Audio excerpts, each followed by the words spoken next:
একটু ফোনটা দিবি একটু খেলে একটু দে আর পাগল তো যা বাবা ফোন কিনে নিয়ে যা একটা ফোন নেবে রঙের কতি ফোন কিনে তো আসলাম তো দিয়ে যা যা যা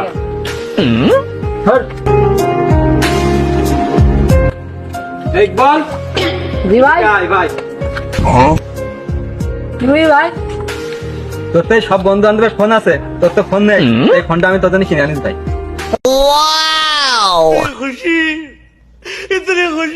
ভাই তুমি আমার জন্য আইফোন 16 প্রো ম্যাক্স নিয়েছো ভাই খুব খুশি ভাই এই দেখ আমার ভাই আমার জন্য আইফোন কিনে নিয়েছে কই দেখি দেখ আইফোন চোখে দেখে দে ফোন দে এ ফোনে আপডেট ছিল না মিলাদ আমি ফোন না বাইরে কেন যাচ্ছি ও আমার ভাই না ও আমার বড় ভাই ও আমার ফোন কিনতেছে ও আমার সুমন্দি হুমুন্দি কয় কি রে?